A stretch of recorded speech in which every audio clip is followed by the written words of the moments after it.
आज हम एक ऐसे शोबे की बात कर रहे हैं जो हम सब की जिंदगियों से जुड़ा है, लेकिन जिसके बिजनेस के बारे में हम शायद कम जानते हैं। Pharmaceutical sector. जी, फार्मास्यूटिकल सेक्टर।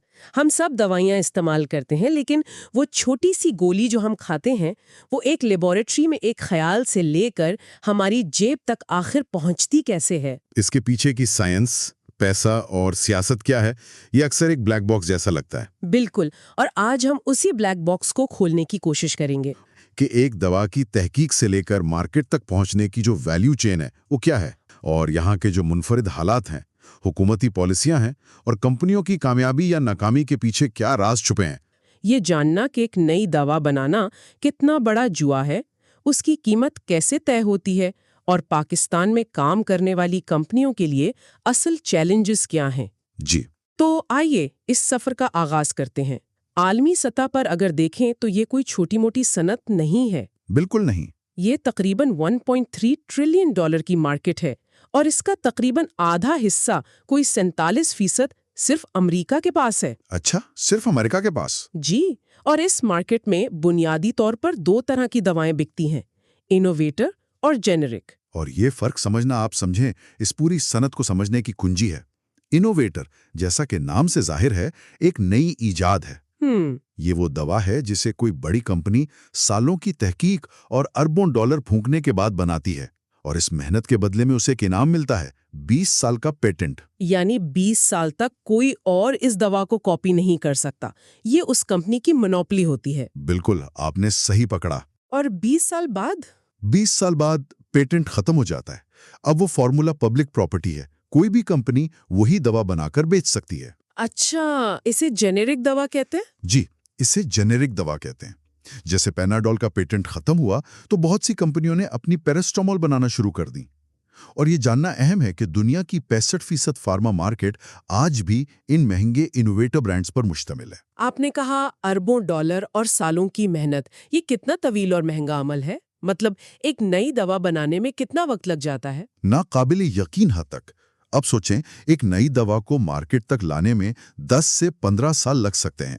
10 से 15 साल? जी, ये अमल शुरू होता है टारगेट आइडेंटिफिकेशन से, यानी ये खोज लगाना कि बीमारी के किस हिस्से को निशाना बनाना है।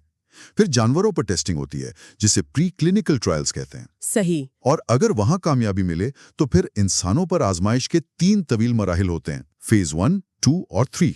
मतलब फेज 2 ट्रायल तक पहुंचने के बाद भी, यानी सालों और करोड़ों डॉलर लगाने के बाद भी, इस दवा के मार्केट में कामयाब होने का इम्कान सिर्फ 15% होता है। सिर्फ 15%? आप सोचें, एक दवा के क्लिनिकल ट्रायल पर $100 मिलियन तक खर्च हो सकते हैं, और फिर भी 10 में से 8 या 9 कोशिशें नाकाम हो जाती हैं। अच्छा।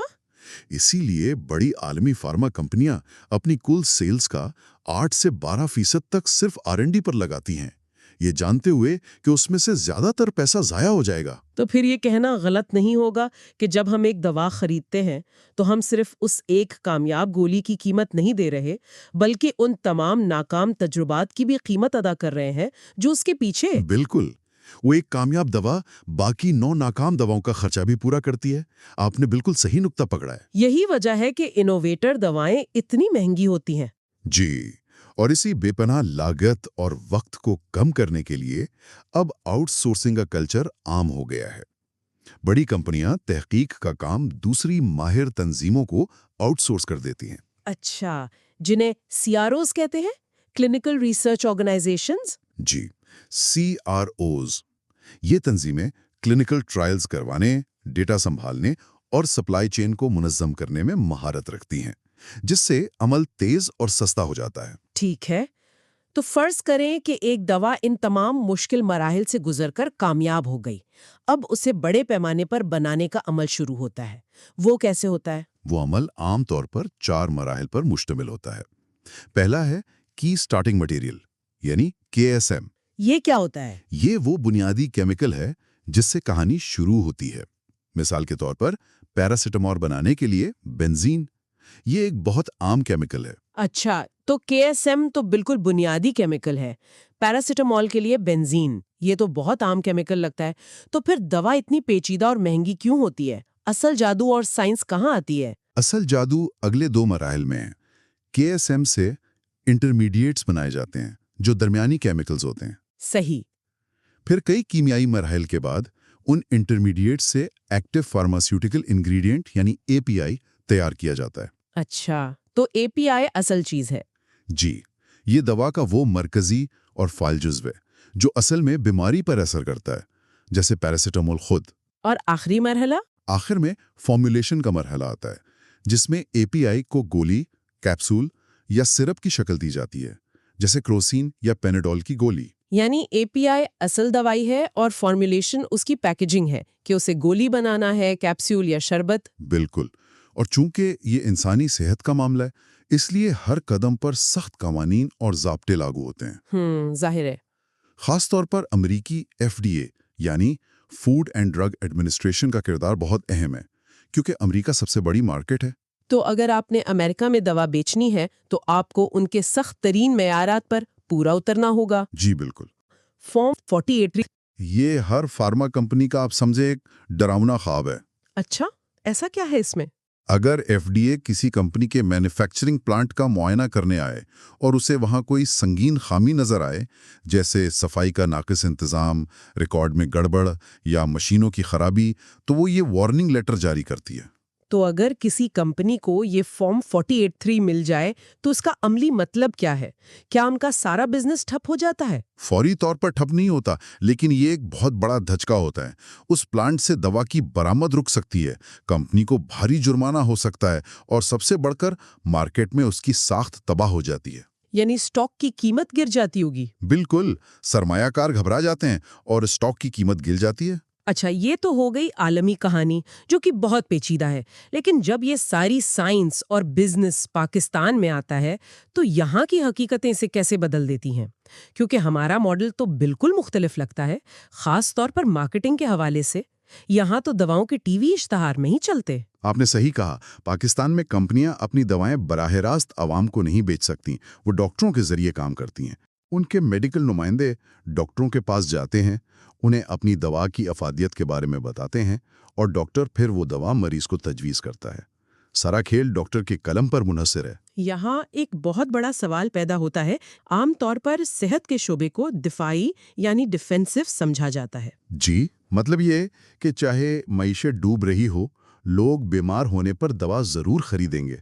लेकिन ज़राए का कहना है कि पाकिस्तान में फार्मा सेक्टर दिफाई नहीं बल्कि साइक्लिकल है। ये कैसे हो सकता है? लोग बीमार होने पर दवा खरीदना तो बंद नहीं कर सकते, चाहे महंगाई आसमान पर ही क्यों ना हो। इसके पीछे क्या मंतिक है? ये आम फहम के बिल्कुल बरक्स है, लेकिन इसकी दो ठोस वजूहात हैं।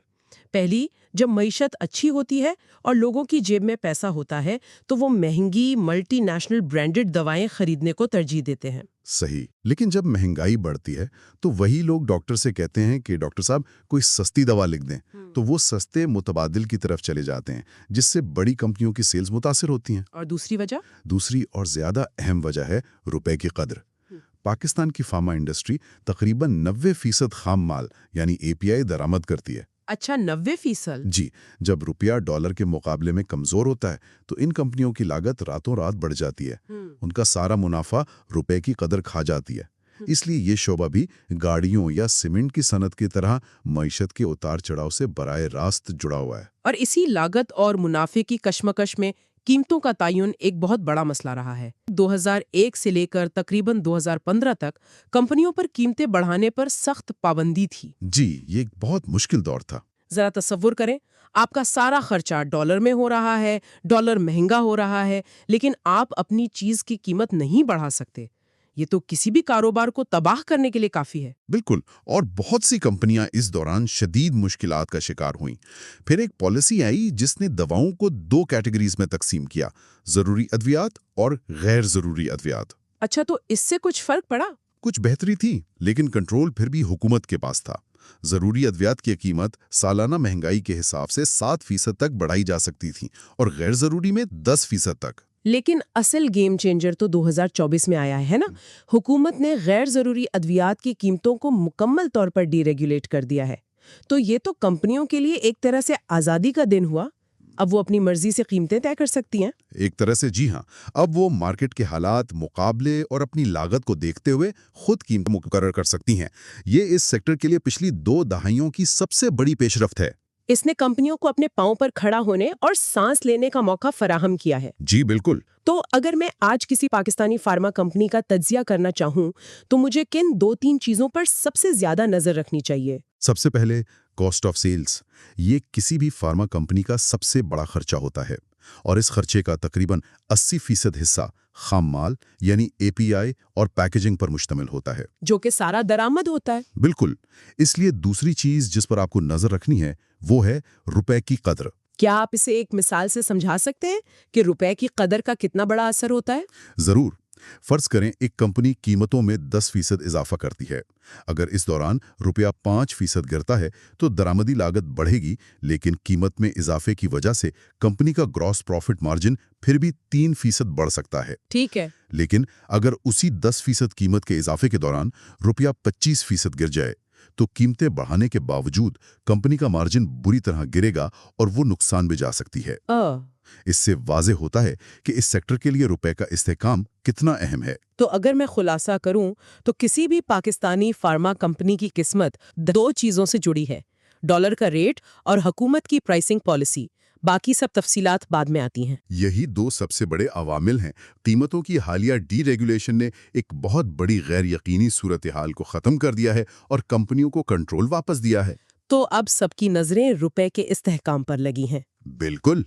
तो हमने इस ब्लैक बॉक्स के अंदर झांक कर देखा। एक दवा का सफर आलमी लैब्स की पेचीदा तहकीक से शुरू होता है, जहां नाकामी का इम्कान कामयाबी से कहीं ज्यादा होता है। जी।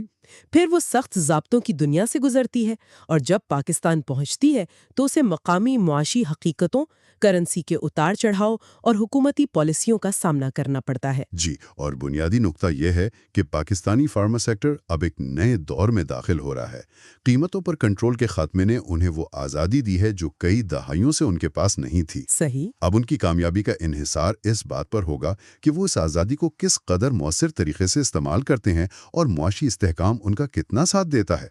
हमने देखा कि पाकिस्तान की मार्केट ज्यादातर जेनरिक अद्वियात पर चलती है, यानी पुराने फार्मूलों की कॉपी पर। जी।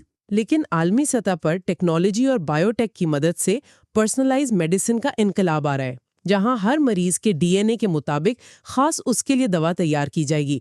तो क्या हम एक ऐसे मुस्तकबिल की तरफ बढ़ रहे हैं जहां पेनाडोल जैसी एक दवा सबके लिए का तस्वुर खत्म हो जाएगा? ये एक बहुत बड़ा सवाल है। और अगर ऐसा है तो पाकिस्तान जैसी मार्केट इस इनकलाब में कहाँ खड़ी होगी? क्या हम हमेशा के लिए सिर्फ पुरानी टेक्नोलॉजी के सारिफ ही बने रहेंगे?